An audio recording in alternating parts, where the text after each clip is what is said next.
Hey there YouTube, this is Vargas XX78 with another Vargas Reviews. Just came back from watching the new Thor movie with my girlfriend, Thor the Dark World, or Thor Un Mundo Oscuro, as it's called here in Mexico. And I've been looking forward to watching this movie after Iron Man 3, because it's the second wave of Marvel movies before they get everyone back together again for the next Avengers movies. So they're giving every character their own movie. They're going to do Iron Man 3, and then they're going to do Thor, which just released. And then they're going to give Captain America another go.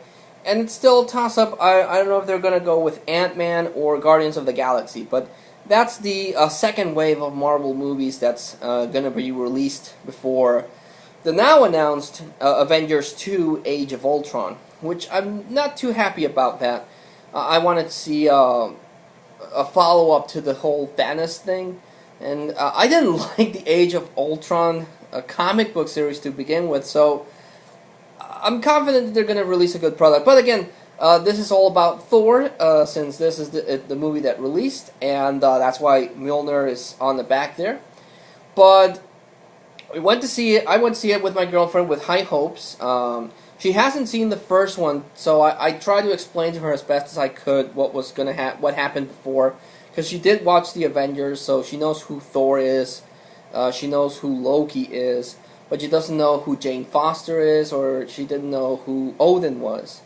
So to her, this was her first experience, well, her second experience with Thor.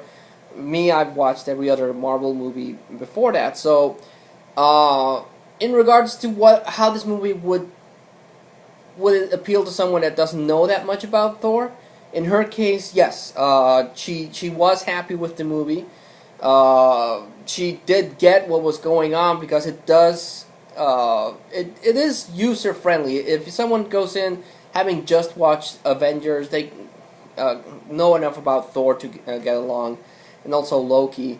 Of course, someone that's a comic book fan and has watched all the other movies, they'll enjoy it a lot more.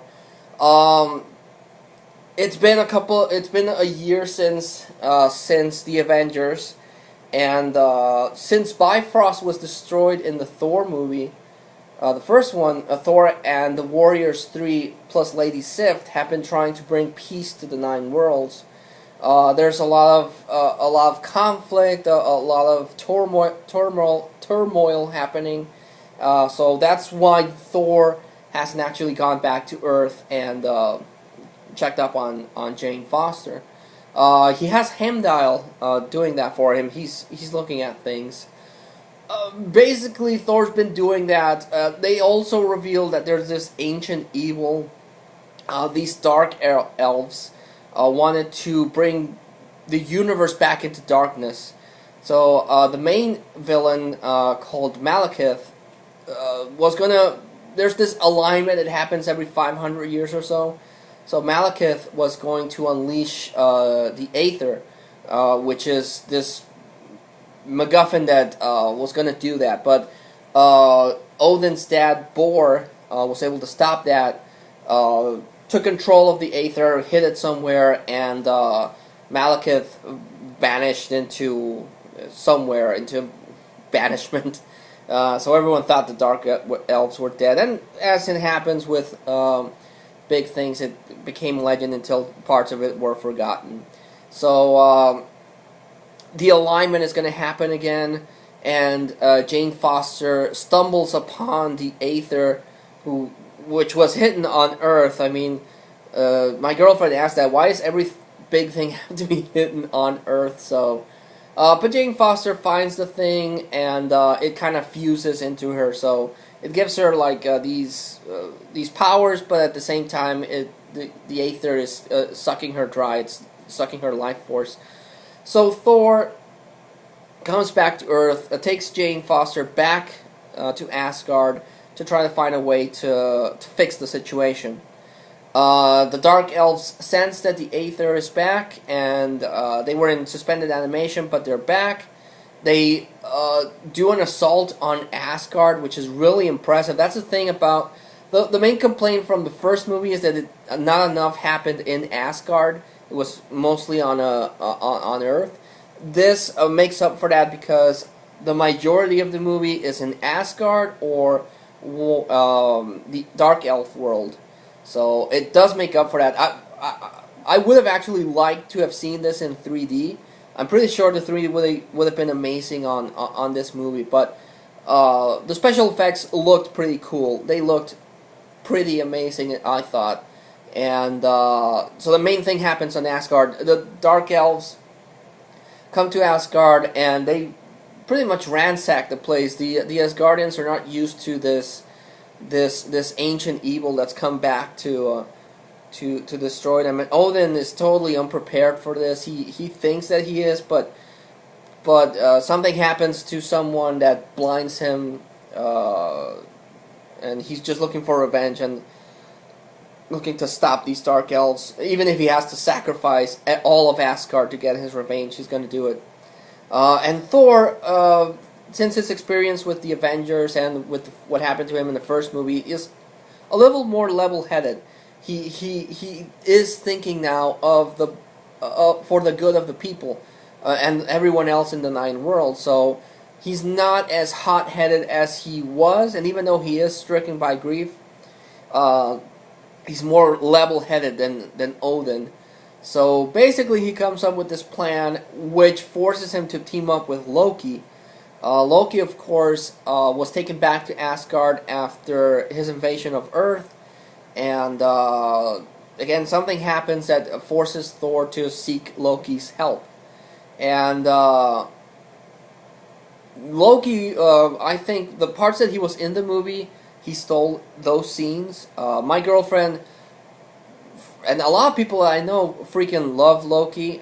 They say they know he's a bad guy, but the actor whose name escapes me does it with such a charisma that you kind of end up rooting for Loki, and I don't really know how that happened. In the first movie, Loki was the villain he's always been, but then in Avengers, he kind of let loose because he was the main bad guy, so the actor had more to work with, I guess. And since Avengers, Loki has become this really big thing, and the scenes where he steals the show. The actor really does an amazing job of portraying Loki, and because you can see it in his face, he's mischievous, but he sort of has a plan in him. So Thor, Loki, and Jane Foster take the fight to the elves, and it's just those three guys. So obviously it doesn't go that well. But then the focal point for the Convergence is Earth. So the Dark Elves come to Earth, to London actually, and that's where the climax of the movie takes place.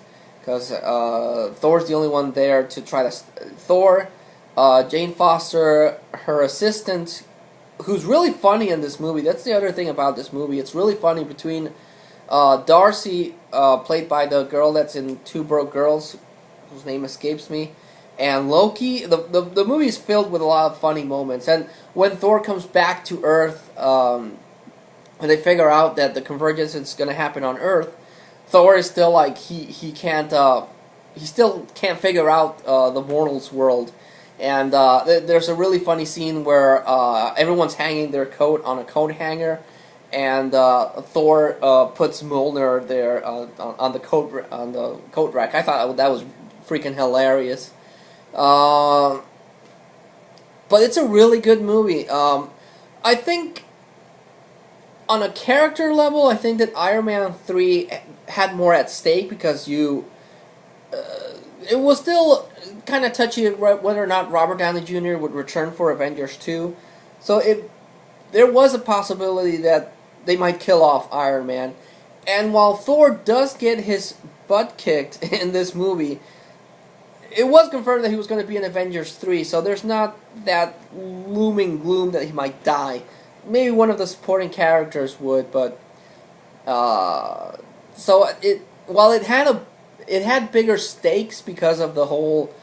You kind of know that the world wasn't going to end, because then there wouldn't be an Avengers 3 or Captain America or Guardians of the Galaxy or such. So you kind of knew that the universe wasn't going to end and that Thor would went out at the end, but so it didn't feel like that big a threat, but it was still pretty awesome. The action scenes in this movie were pretty cool. It has a cameo. It does reference the Avengers. Of course, when Jane Foster tells Thor that she saw him in New York, one of the Avengers kind of makes a cameo, and so it does continue the story from Avengers, and it set up things for the future of the Marvel movie franchise, especially at the end. Like any Marvel movie, you have to stay at after the end credits because it does give a little snippet of what's going to happen later on, and it does introduce a cosmic character from the Marvel universe. And so my girlfriend loved the movie. She thought it was really cool, really action packed. Again, she loved Loki, and I'll have to agree that Loki was a really cool character. Even though he wasn't that much in the movie, the parts where he did have a lot of internal drama because of what happened to one of the characters in Asgard, and he also had his mischievous moments, and he also had one big moment involving the Dark Elves and Thor that you were like, whoa, and then it blows your mind again. So Loki was pretty cool. Thor was pretty cool. Everyone involved was pretty awesome. The only one, the villain really didn't have that much to say because he's supposed to be a dark elf and he's all brooding and stuff. But he didn't really have that. He didn't feel that ominous, that villainous, that imposing force that you can think would pull something like this off. So that's the only drawback, the villain. But yeah, if I had to rate this, I would definitely rate it a 9.8. I'd probably give it a much bigger score if I would have seen it in 3D. But a 9.8 is still pretty awesome. It's a really good sequel to Thor, and it's a really good follow-up to the Avengers. I'm really happy with the movie. We got the trailer for Captain America, the Winter Soldier. And that looks interesting because Nick Fury is going to be in that one. The Black Widow is going to be in that one. And they're going to introduce the Winter Soldier, who, if you follow the Captain America books, you know who it is.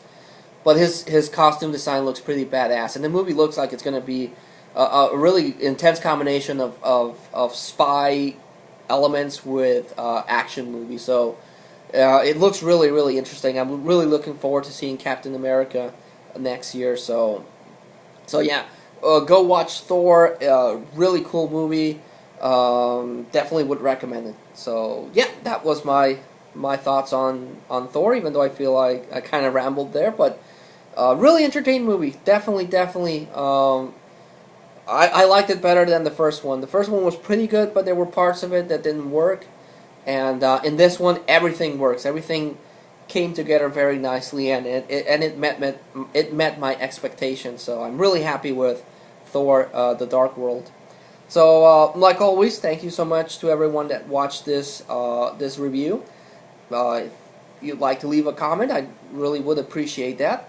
But until I see you all again, this is Vargas XX78.